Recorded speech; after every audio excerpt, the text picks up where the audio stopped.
story about a man named Jacob in the Bible. Jacob, one of the early patriarchs of the Bible, was a man who wrestled with God. Actually, the name Jacob means the one who grasps the heel, which was kind of an idiom for a deceiver, a sneaky person, a trickster of sorts.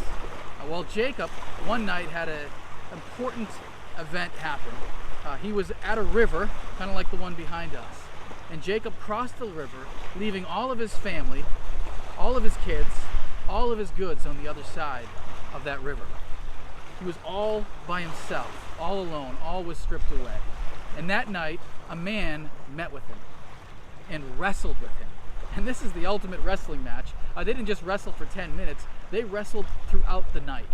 This is MMA meets Greco-Roman wrestling meets Navy SEALs training. I mean, this is an 8-hour long wrestling match where Jacob has no energy left. And as he wrestles throughout the night, he's still unwilling to give up, still unwilling to give in to this man. And when the man finally realizes, as the dawn is approaching, that Jacob won't give up in this wrestling match, he finally ends the match by reaching out and touching Jacob's hip. I notice he didn't strike it or punch it or kick it or chop it or anything like that, but he simply reaches out and touches Jacob's hip. And when he does so, he cripples Jacob for life. Jacob walks with a limp for the rest of his life. The man is ultimately showing who's truly in charge, who's truly all-powerful in this situation. And Jacob comes to realize that this man that he had met with and wrestled through the night was not just some human being. That he says, I have come face to face with God.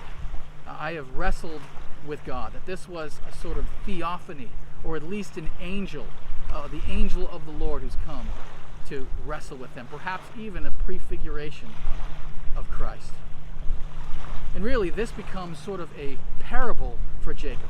His whole life, he's been wrestling with God. He's been wrestling with God theologically. Who is God? Is God the sovereign God, the one and only God of all the nations?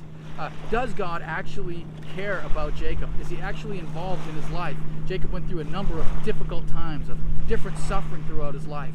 He's wrestled with who God is. He's wrestled with the nature of God. And perhaps that's been true of you. Maybe you're someone who has been wrestling with God. You're wrestling with whether there is a God. You're wrestling with who God is and what he is doing in your life. Maybe you're wrestling with what he wants for you specifically. What is his will?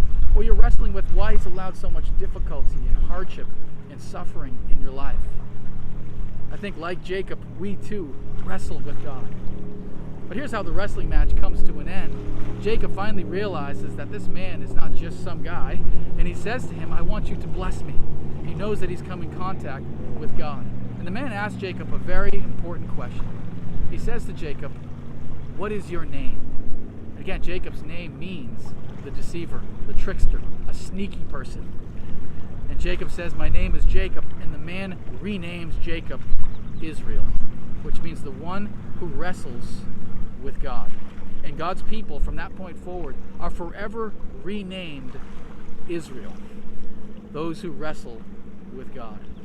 You see, friends, wrestling with God doesn't mean necessarily that you don't believe in him. Wrestling with God means you're not apathetic in your faith, that you're struggling. You want to know God more. In fact, if we're not wrestling with God, I wonder if we're becoming a little too comfortable with who God is and what God is doing. In the New Testament, we see the ultimate wrestling match with God the Father, and that's in Jesus in the Garden of Gethsemane. Jesus wrestles also through the night with what God, he knows God the Father has called him to do, that God has called him to the cross. And on the cross, he would bear the wrath of God. He would bear our sin, those who believe in him, our judgment and our sin, for the gift of eternal life.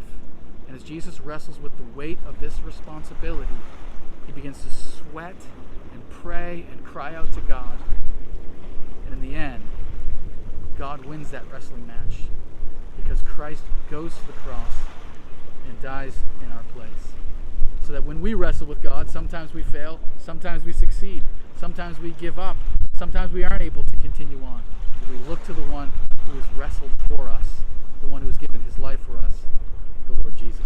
I just want to encourage you, if maybe you're at a point right now where you're wrestling with God, you're struggling with the very nature of God or what God is doing in your life, just know with confidence that even when all is stripped away, God loves us, He cares about us, He names us, that we belong